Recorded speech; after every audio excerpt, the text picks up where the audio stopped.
Space Patrol! High adventure in the wild, vast reaches of space. Missions of daring in the name of interplanetary justice.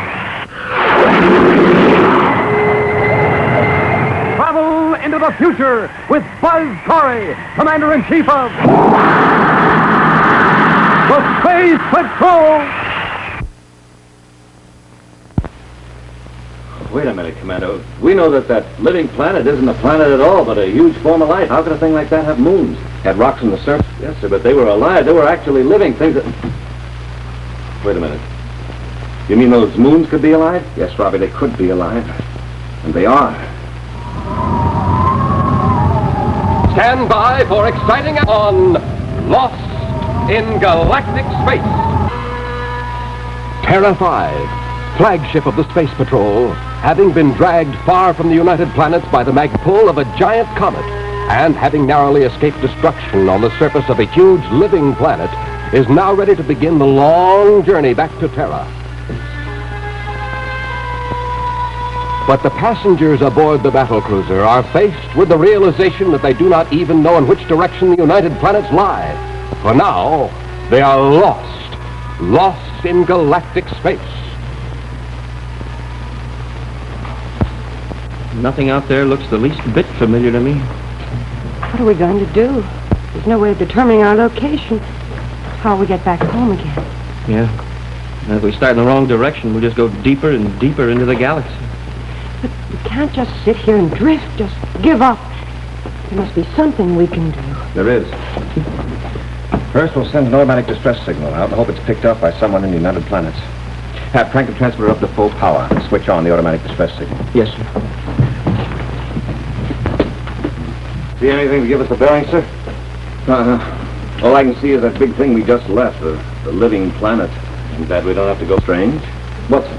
Robbie, did you notice any satellites around that living planet? Satellites? No, sir. There's some there now. Oh, wait a minute, Commander. You said that the living planet was not a planet at all, but a huge form of life. How could a thing like that have moons? Had rocks on the surface. Yes, sir, but they were alive. They were actually living things that... Commander, could those moons be alive? Yes, Robbie, they could be alive, and they are. What? Have a look. What do you know? 6 of them together like a school of fish. Hey, Commander, they're heading after us. I know. Hang on, we're getting out of here. Commander, you better make it fast. They're really heading after us. Smoking rockets, who ever heard of a space being chased by a bunch of moons? They're gaining on us, sir. I don't understand. How can they move in space? Maybe it's some sort of magnetic propulsion. But they're alive. So it's personal magnetism. What am I laughing about? Commander, faster. More rockets are burning us fast. Run to full rockets now. The one in front's going to hit us. Watch out!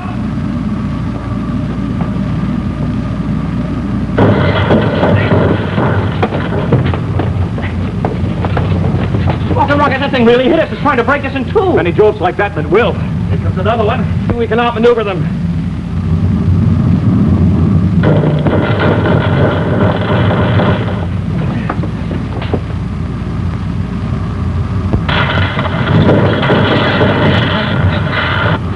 The blasted things are ganging up on us. They'll split a seam. We'll lose our air. Commander, we can't take much more of this. We better get out of here. Well, what can we do? They'll just follow us. We'll have to use our time drive. Time drives? We don't know what our position is. We don't know where we'll wind up. Yeah, we might get lost in space even worse than we are now. Stay here and get battered to pieces? No, sir. Well, sir, anything's better than this. Here we go.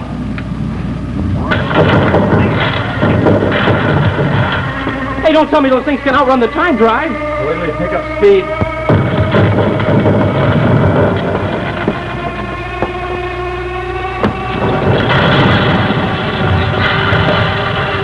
It's no use. We can't escape them.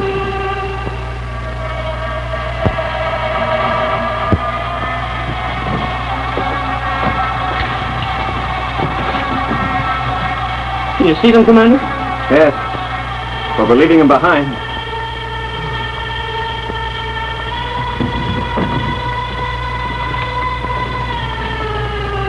Madam, what are you doing? Turned off the star drive. What about those moons that were chasing us? Well, a lot of danger. The rate we were accelerating, we would have soon warped time. I think we're in enough trouble now without getting lost in time as well as space. Oh, I hadn't thought of that. Well, the automatic pilot is decelerating us. We better check the ship for damage.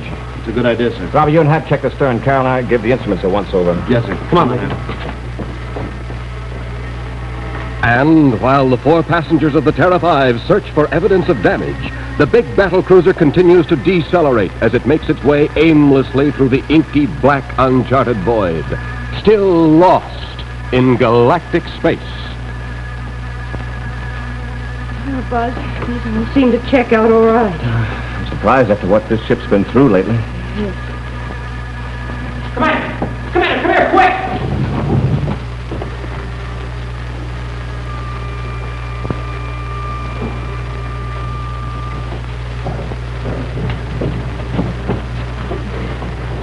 What's the matter, Hap? Over here, Commander. I heard your call, Hap. What's up? The air purifier. It's not working. As a matter of fact, it hasn't been working for quite some time.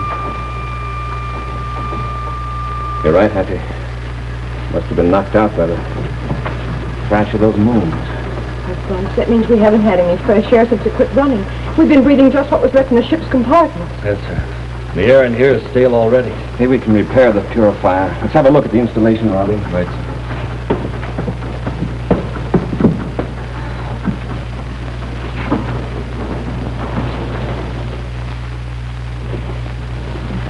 Happy, what's going to become of us? Wish I knew, Carol. I'll admit it doesn't look too good for us. Couldn't be worse, and you know it. Well, that didn't take long. To fix it, you mean? No, to find out the air purifier's been smashed beyond repair. Oh, no, Buzz. No more oxygen. Is that it, sir? Just about, Happy. Commander, what about the oxygen in the spacesuits? That'll help a little. Hey, that's right. There's 3 spacesuits. That means 3 bottles of oxygen. Oh, we can seal off the control compartment and use them in there. Look! Smoking rockets! The ship has been cut in 2.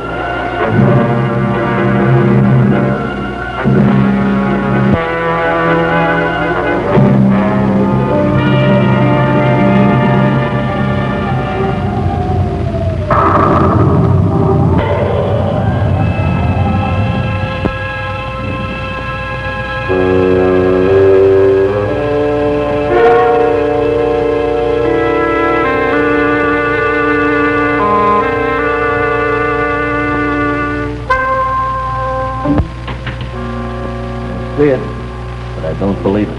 It's impossible. Sure, it's impossible. If we were really exposed to outer space like this, why, we'd all be dead. There's no atmosphere in outer space. And there's no... Hey, Major, come to think of it, why aren't we dead? You got a point there, Hap. Here we are standing looking at outer space without any protection. We can still breathe. And it's the same stale air as before.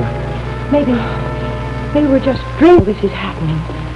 Some dream. It's more like a nightmare. Buzz, Yes. but our dream will actually be happening, can it? It's not a dream, Carol. It's happening all right, but I'm not quite sure just what is happening. There's the other half of the ship over there section. I hate to remind you of this, but the spacesuits and the oxygen bottles are in that forward section. Smoking rockets, that's right. And the air's getting awful stuffy in here. Can't last too much longer. Can if we can get those oxygen bottles. How can we do that, sir? Walking into that compartment and getting them. Buzz, you're not serious. The ship's cut in 2. On the contrary, I don't think it is. Sir, I don't want to contradict you, but we can see both pieces. All right, you say we can see that the Terra 5 is cut in 2. Yes? Now, look here. Now, what do you see here? Well, it's a container full of water. Now, what do you see? Your finger in the water. Now, look through the side of the glass of my finger, and what do you see? That looks like your finger's cut in 2. Hey, you mean we just think that the ship is cut in 2, and actually it isn't? Yes, Happy. My finger appeared to be in 2 sections because the water in the container was bending the light rays. Yes, sir, but how does that account for the ship appearing to be severed? Space warp. Spacewalk. Well, what causes that, sir? Probably a tremendous amount of energy given off by the huge suns in the outer galaxy, bending space itself, holding it over itself, just like the water in that container was bending the light rays. Well, it could account for the fact that we're standing here alive. It's just an illusion. It's also just a theory. I could be wrong. Well, how are we going to prove your theory, sir? By walking straight ahead out of this compartment. Buzz, you can't do that. You'd walk right into space. My theory's right, Carol. I'll be walking right into the section of the ship. But it might be wrong. You said so yourself. You'd be killed. You can't take the chance. Seems to me there's no choice in the matter. Can't stay alive in here much longer without oxygen. Yeah, it's getting kind of stuffy and hard to breathe, but... Well, Commander, Yes, Hart? let me try it. No, sir, let me... Now, wait just a minute. I may not be sure of this theory, but there's one thing I am sure of. There'll be no more discussion about this. Oh, but Commander, thanks for offering. Both of you... He's gone. He just disappeared. Buzz, why did you do it? All right, wait a minute. Look, you two. You might have made it. Sure, maybe he did it that. Yeah, there's nothing to worry about. He's probably in a forward section right now, safe and sound. Maybe he'll call us on the spacer phone. Sure, that's what he'll do. As soon as he gets into the cockpit, he'll let us know. Any second now, we'll be hearing his voice. Yeah, you're right, Hart. All we have to do is wait.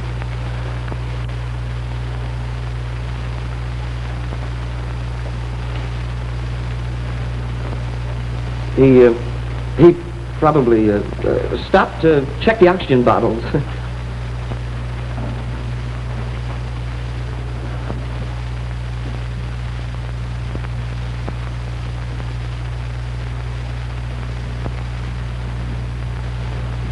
Minute he's gone. Why do we stand here trying to fool now, look, ourselves? Carol, take it easy. Now that he's gone. Hey, let's look, the rockets.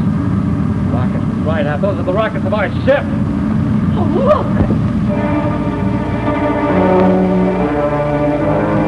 Did you see what I saw? Don't know, Hap. I sure hope I do.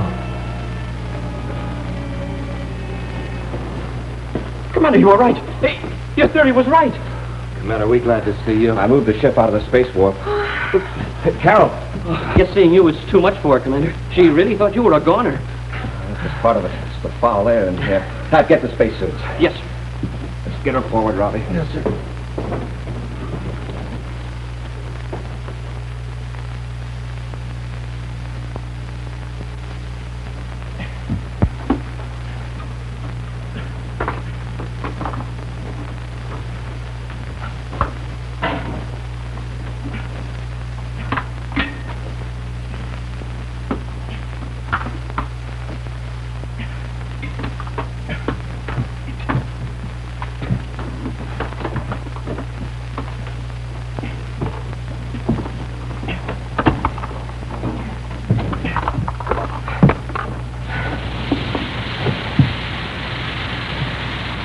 Bring her around. While we're waiting, we better get into our spacesuits. Into the spacesuits. Commander, I thought we were just going to use the oxygen out of them. In case you've forgotten, we're still lost in space. Yeah, that's right. And that reminds me, our distress signal's been transmitting all this time. Yeah, we haven't got any answer. That's why we got to do something about it. Here's my idea. The planets of our solar system have their own compounds, which are not quite the same as the other systems of the galaxy. Now, this ship and everything in it belongs to our own solar system, so there's an affinity. Yeah, I get it, sure. There's a relationship between the basic elements of the spaceship and the basic elements of the solar system. And this solar system, our solar system, has a gravity-magnetic field that extends to the limits of the universe. Yeah, we aren't too far away from that magnetic field to have an effect on the ship. We'll get all the spare cable aboard, take it on the outer hull, wrap it around and around the ship. Then we'll send a charge of electricity through that coiled cable, making a huge electromagnet out of the ship itself. Yeah, if we're lucky, the ship will turn in space, following the directional flow of the gravity-magnetic field. Sure, we'll be just like the needle on a compass, and then we'll be pointing right straight for the United Planets. Hey, Carol's coming too. Empty half the oxygen out of your mask. Nothing. Okay, then.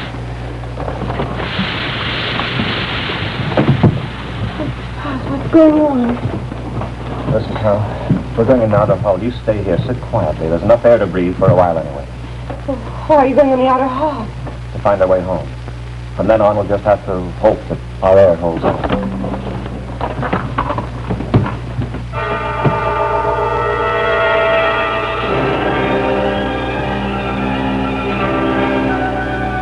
Feverishly, the three space patrolmen set to work, racing against time and their dwindling supply of oxygen. For this is their last chance. If they should fail to locate the solar system this time, there will be no second chance. They will be doomed to wander aimlessly in galactic space, lost, and waiting only for their air to run out. Moving as quickly as they can in cumbersome spacesuits, they gather every foot of spare cable they can find.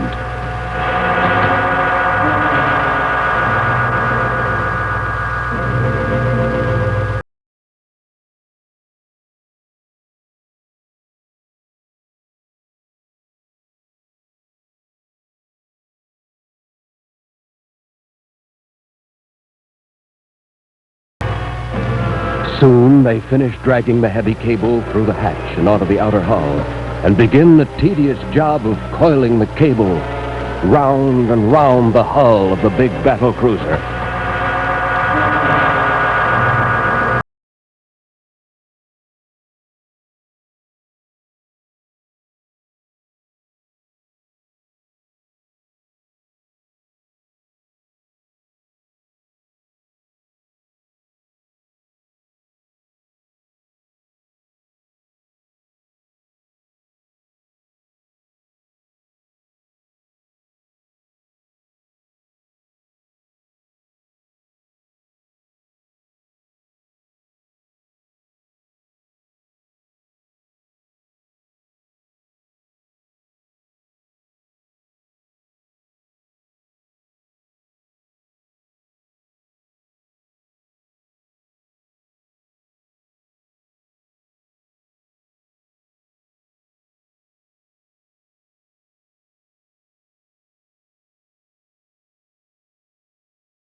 Then, the job is finished.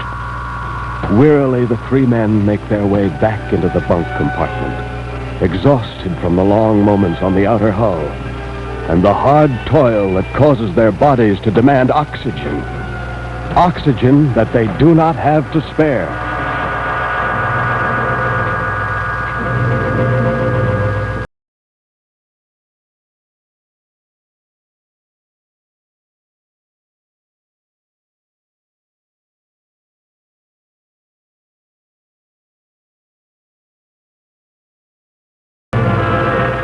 Their work finished, they re-enter and seal off the bunk compartment, grateful for the opportunity to rest and conserve their energy, and most of all, to save their precious oxygen.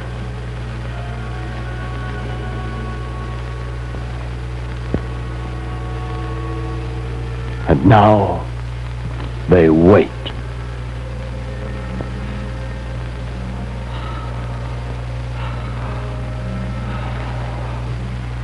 Buzz, Yes, Carl. do you think we have a chance? I've been watching the star through this port. If it suddenly moves out of sight, it'll mean that our ship is being turned toward home. Like the needle of a compass. Randy, it's still there. It hasn't moved. No, the star hasn't moved since It's gone. You hear that? The star's gone. The ship turned.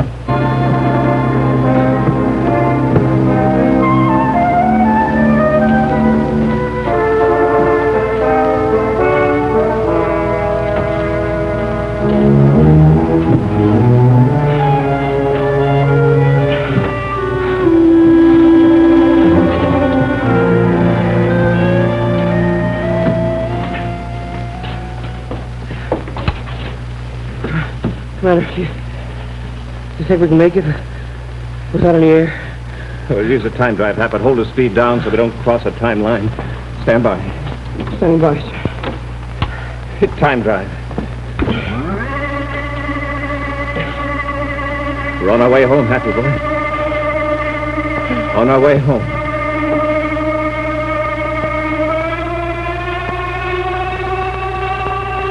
Like a faithful servant, the battered and worn Terra 5 swiftly knifes through the void, gathering speed rapidly as it carries its weary passengers back to the United Planets. With the speed of a streak of lightning, the battle cruiser crosses the millions of miles of space. And then, inside the boundaries of the United Planets, the automatic relays cut off the time drive and the ship decelerates. Space Patrol Scout Ship 2V34 to Terra 5. Distress signal received and acknowledged. Have computed your position in galactic space. Will now transmit coordinates. Stand by. Hey, somebody picked up our signal after. It's several hours too late.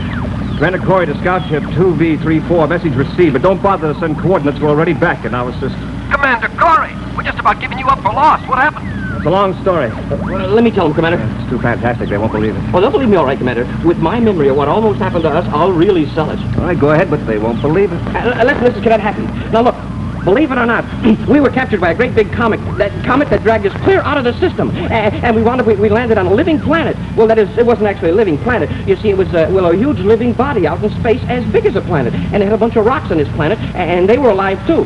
You see, and just before this planet swallowed us, ship and all, we blasted off and got away. But then the children of this living planet, they took off after us, and they almost beat us up. But we managed to get away, and we wound up in a space warp with our ship cut in two. Lieutenant, stand by to blast off for Terra 5. It's an emergency. Cadet Happy's delirious. He's talking out of his head. We gotta get there quick.